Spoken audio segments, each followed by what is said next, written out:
Lucifer के अंदर गहरी चोट लगी। माइकल के इन शब्दों ने उसका घमंड और उसकी लालच सबके सामने खोलकर रख दिया।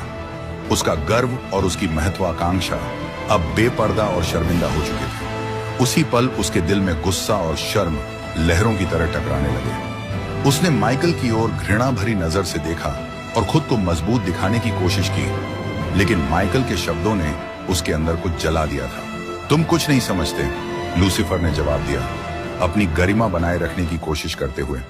क्या तुम इतने अंधे हो कि यह नहीं देख पा रहे कि जो हमसे मांगा जा रहा है वह अपमान है? मैं, जो उसकी महिमा में सबसे पहले था, किसी इतनी छोटी चीज के सामने झुक नहीं सकता। उसकी आवाज भले ही मजबूत लग रही थी, लेकिन उसके गुस्से और कड़वाहट ने उसे बदल दिया था।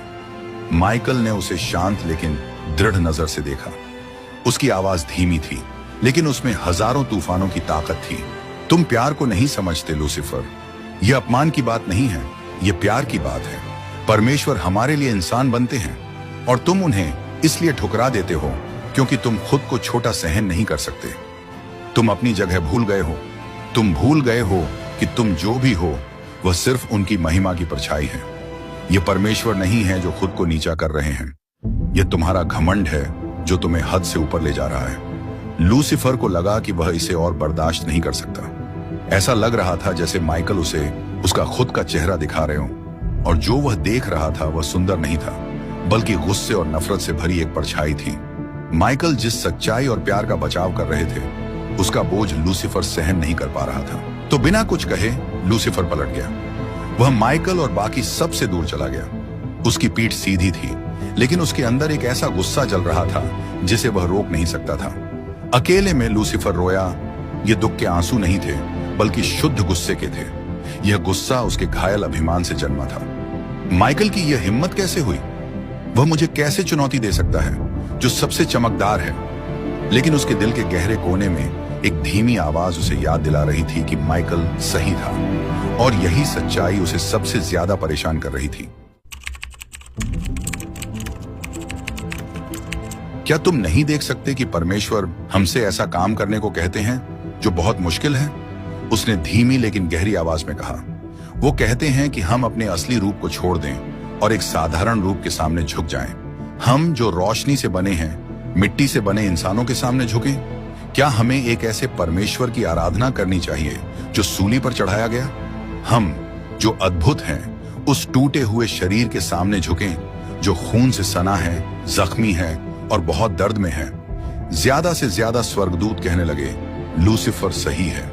परमेश्वर हमसे ऐसा कुछ नहीं मांग सकते जो समझ में ही ना आए। क्या परमेश्वर सच में परमेश्वर हैं? क्या वो सिर्फ एक बहुत ताकतवर स्वर्गदूत हैं? क्या वो बस लूसीफर से थोड़ा बड़ा और शक्तिशाली हैं? किसी भी हाल में शक का बीज कई स्वर्गदूतों के दिमाग में बोया जा चुका था। लूसीफर की जलती और गहरी नजरें उसके भाई बहनों पर टिक गईं, और कई स्वर्गदूतों को उसकी बातों में सच्चाई महसूस हुई। लूसीफर नफरत की बात नहीं करता था, न ही उसने हिंसा की बात की। उसने गरिमा की बात की, उनकी महानता की बात की और उनके अधिकार की, अपनी पहचान को बनाए रखने के लिए। लूसीफर जानता था कि उनके दिलों तक कैसे पहुंचा जाए। उसने आजादी की बात की, स्वतंत्रता की बात की और ऐसा बनने की बात की जो वे हमेशा से थे उससे आगे। उसने उन्हें एक ऐसा स्वर्ग का वादा किया जहां किसी के आगे झुकने की जरूरत नहीं होगी। एक ऐसा स्थान जहां उनकी खुद की प्रतिभा और रोशनी की कदर होगी, बिना किसी के अधीन हुए। परमेश्वर ने हमें अपनी मर्जी से फैसला लेने की आजादी दी है, लूसीफर ने कहा। तो फिर क्यों ना हम इसका इस्तेमाल करें? क्यों ना हम वही बने जो हम सच में हैं? हर बैठक के साथ उसके साथियों की संख्या बढ़ती गई। वो छोटे स्वर्गदूत नहीं थे जो उसके पीछे चले, बल्कि सबसे सुंदर, सबसे बुद्धिमान, और वे थे जिनमें परमेश्वर ने ताकत और खूबसूरती भरपूर दी थी। लूसीफर ने उन्हें बहुत सोच समझकर चुना, ऐसे स्वर्गदूतों को जो उसकी तरह कुछ ज्यादा पाने की ख्वाहिश रखते थे। स्वर्ग के सबसे चमकदार और सुंदर स्वर्गदूत, जो कभी परमेश्वर की रचना के सबसे अनमोल गहने थे, अब एक बाकी सेना बनाने लगे। वे इतने परफेक्ट थे कि उनकी रोशनी बाकी सबकी चमक को पीछे छोड़ देती थी, लेकिन अब उनकी वही रोशनी धीरे धीरे अंधेरे में बदलने लगी। ऐसी ही एक बैठक में लूसीफर उनके सामने खड़ा हुआ। उसके अंदर एक जबरदस्त ताकत और प्रभाव था। हम भविष्य हैं, लूसीफर ने जोर से कहा। उसकी आवाज गरज की तरह गूंज उठी। हम वो रोशनी हैं जो झुकने से इनकार करती है। हम अपनी पहचान को किसी कमजोर रूप के नीचे दबने नहीं देंगे। अगर परमेश्वर हमें हमारी जगह नहीं देंगे तो हम उसे खुद ले लेंगे। उसकी बातों में इतनी ताकत और जोश था कि वहां मौजूद हर स्वर्गदूत के दिल में हलचल मच गई। उसने इतनी यकीन के साथ बात की कि सब कुछ जो वे अब तक मानते थे उस पर सवाल उठने लगे। इस तरह लूसीफर की अगुवाई में उसकी सेना तैयार हुई। उसके हर साथी की तरह वे गिरे हुए सितारे थे जो कभी सुंदरता के प्रतीक थे, अब बगावत के हथियार बन गए। जो स्वर्गदूत कभी सबसे वफादार, सबसे सम्मानित और सबसे प्यारे माने जाते थे, वे अब स्वर्ग के इतिहास की पहली सेना के रूप में खड़े हुए। उनके दिलों में महत्वाकांक्षा, घमंड और आजादी का ऐसा वादा जल रहा था जो अंदर ही अंदर उनके अपने अहंकार से बनी एक जंजीर थी। आकाश जो कभी शांति और मेल से भरा हुआ था, अब युद्ध की गूंज से कांपने लगा। स्वर्ग के एक कोने में माइकल उठे, अडिग और दृढ़, वह छोटे से प्रधान स्वर्गदूत जिसने निडर होकर लूसीफर का सामना किया।